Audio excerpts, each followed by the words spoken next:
No, this is cool. This is cool. I like this.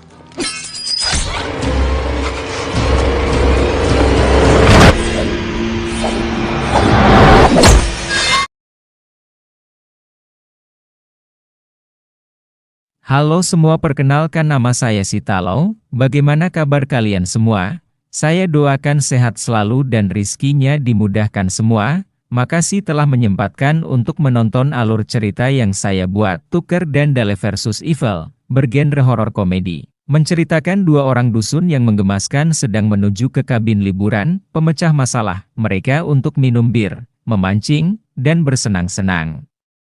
Tapi ketika mereka bertemu dengan sekelompok mahasiswa preppy yang berasumsi dari penampilan mereka bahwa mereka pastilah pembunuh yang menggunakan gergaji mesin, liburan Tucker Dale berubah menjadi sangat berdarah dan lucu. Sebelum masuk bioskop, jangan lupa bawa cemilan dan minuman, agar pas nonton gak kelaparan, diharapkan duduk di kursi yang sesuai dengan nomor kursinya.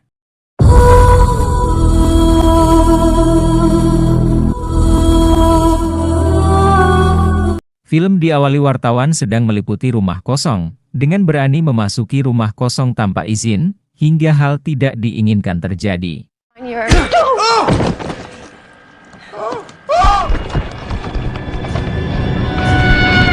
hari berlalu, ada kelompok mahasiswi melakukan perjalanan dengan mobil, karena jiwa muda, mereka hampir menabrak mobil lain, mereka tetap lanjut, tanpa mereka sadari mobil yang hampir mereka tabrak berada di samping mereka dengan tatapan yang tajam.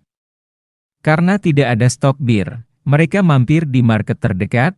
Allison dan Chad pergi masuk untuk membeli bir. Setelah ditanya ke penjaga toko letak bir, Chad pergi ke belakang. Allison kaget melihat orang yang menatap dia waktu di jalan tadi. Teman Allison yang tobrut mengajak dia keluar karena tempatnya seram. Dua pria itu bernama Tuck dan Dale. Setelah selesai membeli, Tuck bilang kepada Dale untuk mengajak mereka berbicara, karena Tuck sadar kalau Dale tidak suka bergaul dengan orang lain.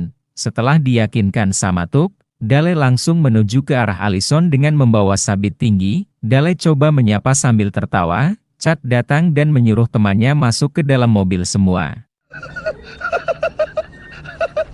Hey, truck. It's like a good-looking cooler. I can't talk to the lady folk the way you can. No. Tuck dan Dale akhirnya sampai di tempat. Gubuk lama berada di tepi danau, walaupun gubuk lama masih terlihat bagus di dalamnya walaupun udah berdebu, lalu Tuck bersandar di tiang tengah. Hal itu hampir aja membuat Tuck hilang nyawa. Itu adalah jebakan yang dibuat oleh orang sebelum mereka berdua. Dale suruh Tuck untuk perbaiki secepatnya. Di sisi mahasiswa sudah mendirikan tenda dan buat api unggun, lalu Chad ingin cerita seram, tapi temannya melempari dengan kaleng karena tidak percaya sama cerita Chad. Lalu Chad datang, langsung cerita kalau dulu sekelompok mahasiswa juga datang ke sini juga berkemah. Tapi mereka diserang oleh orang dalam hutan, hanya satu orang yang selamat dan bercerita ini semua. Sisanya dibakar hidup-hidup tepat di tempat ngumpul kita sekarang. Itulah yang diceritakan oleh Chad. There's a lake back there. Who wants to go skinny dipping? Semua pada mandi di danau, hanya Allison yang mandi sendiri dan menjauh dari temanya. Allison pun jatuh karena melihat Tuck dan Dale. Melihat Allison belum naik ke permukaan, Tuck dan Dale langsung menolong Allison dan berhasil dinaikkan ke perahu mereka. Si Tobrut dan yang lain melihat Allison dinaikkan ke atas perahu orang. Tuck udah jelaskan kalau teman kalian tadi tenggelam. Tapi mereka semua lari ketakutan, dan bilang sama Chad. Setelah pagi Chad akan pergi mencari bantuan, di sisi Allison sudah sadar. Dale mengantarkan makan kepada Allison. Sempat ketakutan, Dale berhasil meyakinkan Allison kalau dia tidak jahat sama Allison. Chad dan yang lain berhasil menemukan pondok dari Tuck dan Dale. Chad suruh satu temannya untuk periksa. Panggil aja Cungkring. Tuck siap-siap potong kayu dengan cingsau, tanpa Tuck sadari ada sarang lebah di dalam kayu. Hal itu membuat Tuck lari sambil mengayunkan cingsau dia ke lebah. Cungkring mengira dia dikejar, dan lari ketakutan. Tanpa Tuck sadari dia melihat Cungkring lari berdampingan dan tiba-tiba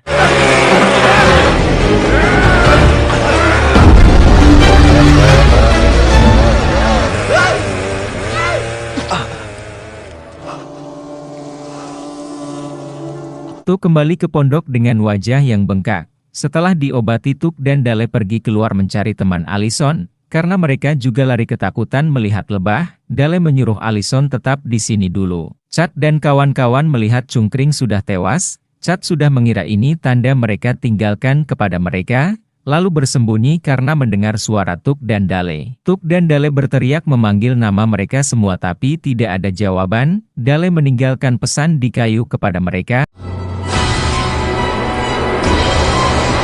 Tuk lagi kerja memotong kayu dengan mesin penghancur kayu. Sedangkan Dale dan Allison lagi mencakul tanah berdua. Chad sudah siap untuk menyerang mereka berdua. Ketika Dale diserang tanpa sengaja, teman Chad tersandung. Hal itu membuat dirinya tertusuk oleh tombak yang dia bawa sendiri. Hal itu membutuhkan Dale berteriak ketakutan dan Allison pingsan di samping Dale.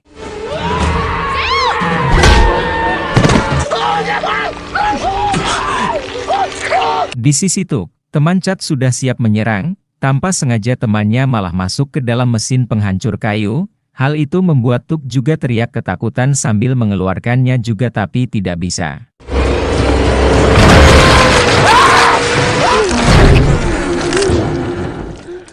Dale membawa Allison masuk ke dalam pondok. Tuk menjelaskan kepada Dale kalau ada yang meloncat ke dalam pemotong kayu. Sepertinya mereka teman dari Allison. Dale mengira mereka semua melakukan bundir karena temanya ditangkap oleh kita. Lalu Tuk minta kepada Dale untuk membereskan kekacauan ini semua. Chad dan teman-teman mendengar mobil polisi dan berlari ke arah sana. Chad pun marah karena kita tidak butuh polisi. Di sisi Tuk dan Dale, mengeluarkan tubuh di pemotongan kayu. Setelah berhasil keluar dan membawa keluar untuk dikubur. Mobil polisi pun datang ke pondok mereka. Tuk dan Dale mencoba menjelaskan apa yang mereka lihat, kalau mereka itu dengan sendirinya melompat ke dalam pemotong kayu. Tapi polisi bilang, apalah kalian menganggap aku bodoh seperti kalian? Dale bilang kalau ada satu gadis di dalam karena dia pingsan karena kena sekop Dale, itu tidak sengaja. Polisi masuk ke dalam untuk melihat gadis itu. Polisi bilang kalau matanya masih beraksi pada cahaya. Polisi pun bersandar di tiang. Hal tidak sengaja pun terjadi. Polisi terlempar keluar dengan paku yang tertancap di kepala. Polisi berjalan ke mobil sambil hubungi kantor. Tapi itu telat. Chad pergi keluar mengambil senjata dari polisi. Ketika mau menembak, Dale bilang kau harus lepas pengamannya dulu. Hingga hal tidak sengaja pun terjadi lagi. Hingga Chad menembak kepalanya sendiri. Chad datang langsung menembak mereka berdua. Tuk dan Dale berhasil menghindar. Dale melihat keluar, anjing Dale sudah di tangan Chad dan mengancam akan membunuhnya. Tuk langsung menghidupkan mesin penembak paku. Dale disuruh alihkan pandangan mereka, sedangkan Tuk akan keluar menyelamatkan anjing Dale.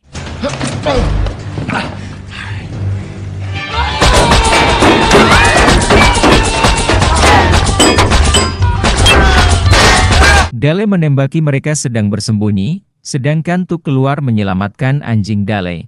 Setelah bersembunyi-bunyi, Tuk berhasil lepaskan si anjing, tapi Tuk dikejar-kejar oleh Chad.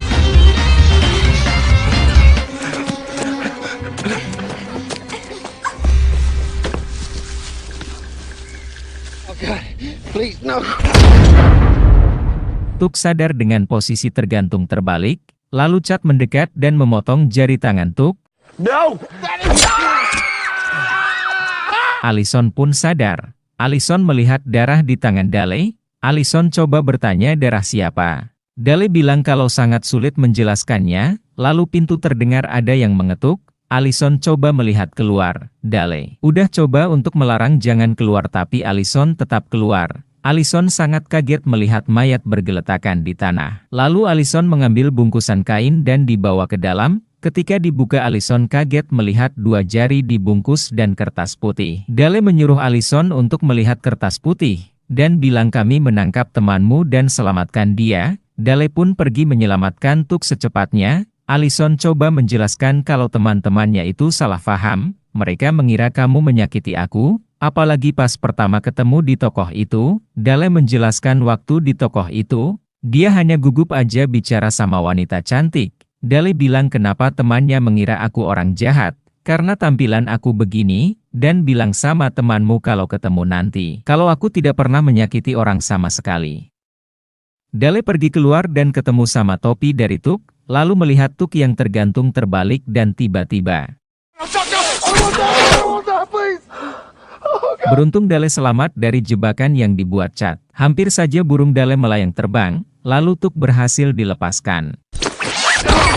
Chad dan satu teman cewek masuk ke dalam pondok sambil memanggil nama Allison. Allison bilang tidak ada orang di sini. Allison bilang sama Chad kalau mereka semua salah sama Tuk dan Dale. Mereka sangat baik kepada aku, tapi Chad tidak percaya hal itu. Chad pun ingin membakar pondok ini dengan siramkan bensin. Hal itu membuat Allison berteriak kepada Chad. Lalu teman cewek bilang ini adalah sindrom Stockholm, di mana seorang penculik jatuh cinta kepada penculiknya. Mendengar hal itu Chad pun marah kepada Allison. Tiba-tiba Tuk dan Dale datang tepat waktu. Biar keadaan tidak buruk, Allison menawarkan untuk minum bersama sambil menjelaskan kepada mereka berdua. Lalu Allison menyuruh mereka duduk berdua di meja.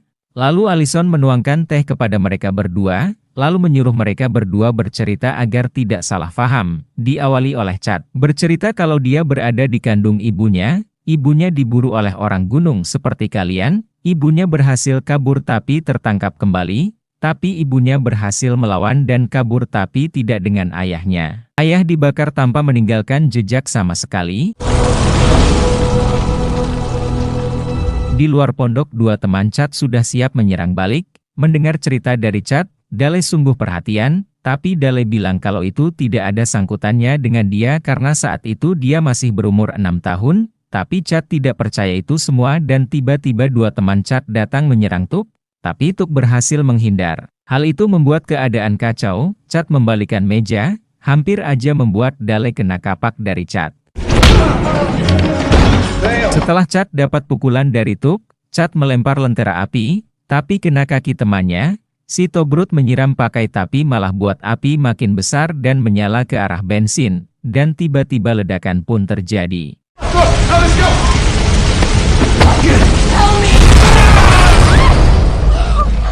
Chad pun bangkit dengan keadaan luka bakar di wajah. Melihat itu Allison, Tuk dan Dale pergi ke dalam mobil dan meninggalkan Chad, dan tiba-tiba Dale terbangun oleh jilatan dari anjingnya. Lalu melihat Tuk tergeletak di tanah, dan bertanya kepadanya kemana Allison. Tuk bilang kalau dia membawa Allison. Tuk bilang kau harus selamatkan dia, karena Allison wanita baik dia harus diselamatkan. Tuk percaya kepada Dale pasti bisa selamatkan Allison. Dale sempat ragu. Tuk bilang kamu harus percaya sama diri kamu sendiri. Dale pun langsung pergi. Do you remember when we was kids?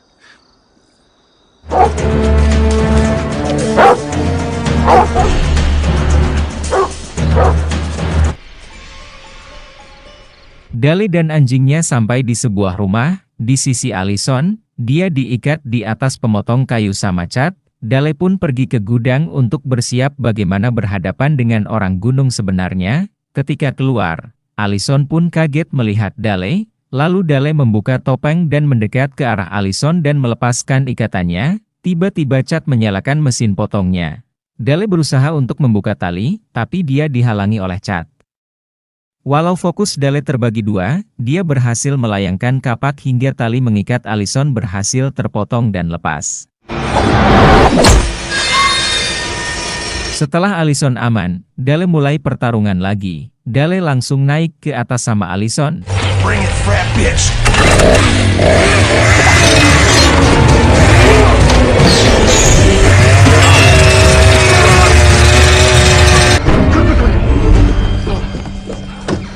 Dan menutup pintu masuknya.